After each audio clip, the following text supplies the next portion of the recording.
எல்லாருக்கும் வணக்கம். இந்த மேடையில் பேச வாய்ப்பு கொடுத்ததுக்கு ரொம்ப நன்றி. ஆகாஷ் ஐயாவுக்கு ஃபஸ்ட்டு நான் தேங்க்ஸ் சொல்லிக்கிறேன்.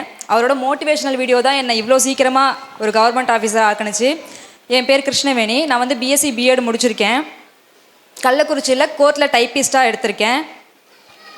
என் லைஃப்பை பற்றி சொல்லணுன்னா, எனக்கு 2 வயசு இருக்கும்போது அப்பா இறந்துட்டாங்க. அம்மா மட்டும்தான். நான் ஒரே ஒரு பொண்ணு தான். தினமும் கூலி வேலை செஞ்சு தான் படிக்க வச்சாங்க. வேலைக்கு போய்கிட்டு என்னை பார்த்துக்கிறதுக்கு ரொம்ப கஷ்டமாக இருக்குன்ட்டு சித்திகிட்ட விட்டுட்டாங்க. அது அம்மாவோட தங்கச்சி, அவங்க தான் என்னை கேர் பண்ணிக்கிட்டாங்க. அப்போலேருந்து இப்போ வரைக்கும் அவங்க தான் என்னை ரொம்ப கேர் பண்ணி பார்த்துக்கிறாங்க. பிஎஸ்சி பிஎட் முடிச்சதுக்கப்புறமா 1 இயர் ஸ்கூலில் ஒர்க் பண்ணேன். அப்புறம் 2020 வந்து லாக்டவுன், அந்த டைமில் வந்து மேரேஜ் ஆணுச்சு. அதுக்கப்புறம் அடுத்தடுத்து குழந்தைங்க, ஒரு நல்ல கணவர், நல்லா பார்த்துக்கிற கணவர். ஆனால் ஒரு துரதிருஷ்டவசமாக ஒரு 3 வருஷம்தான், 2020 கல்யாணம் ஆணுச்சு. 2023 ஒரு கரண்ட் ஷாக்கில் இறந்துட்டாங்க. அதுக்கப்புறம் இப்போ அவர் இறந்து போகும்போது பாப்பாவுக்கு 2 வயசு, தம்பிக்கு 10 மாதம்தான்.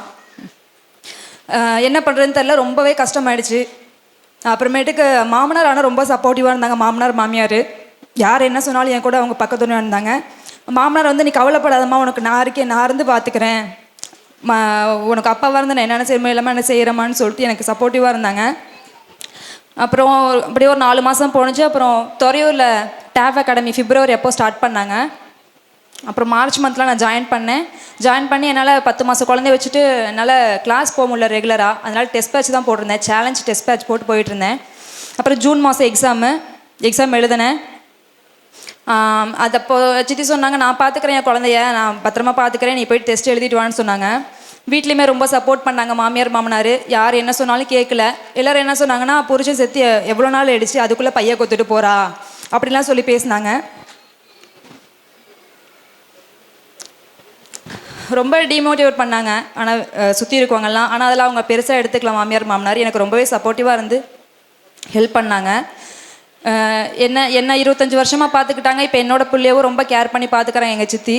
அவங்களுக்கு நான் ரொம்பவே கடமைப்பட்டிருக்கேன். எங்கள் மாமனார் மாமியாருக்கு ரொம்ப கடமைப்பட்டிருக்கேன். அவங்கள நான் கடைசி காலத்தில் நல்லா வச்சு பார்த்துக்கணுன்னு ஆசைப்பட்றேன். எல்லாத்துக்கும் என்ன சொல்ல விரும்புகிறேன்னா, யார் டிமோட்டிவேட் பண்ணாலும் அதை பெருசாக எடுத்துக்காதீங்க. அது வந்து உங்களுக்கு ஒரு மந்திரமாக எடுத்துக்கிட்டு அவங்க என்ன சொன்னாலும் நம்ம அதுக்கு ஆப்போசிட்டாக நடக்கணும், நம்ம சீக்கிரம் வேலைக்கு போகணும் அப்படின்ற ஒரு எண்ணத்தை மட்டும் நீங்கள் வச்சுக்கோங்க. அப்படி நினச்சதுனால மட்டும்தான் என்னால் சீக்கிரம் வேலைக்கு போக முடிஞ்சது. அவங்க பேசுகிறாங்கன்னா அவங்கள்ட்ட போய் நம்ம பதில் சொல்லிட்டு இருக்க முடியாது.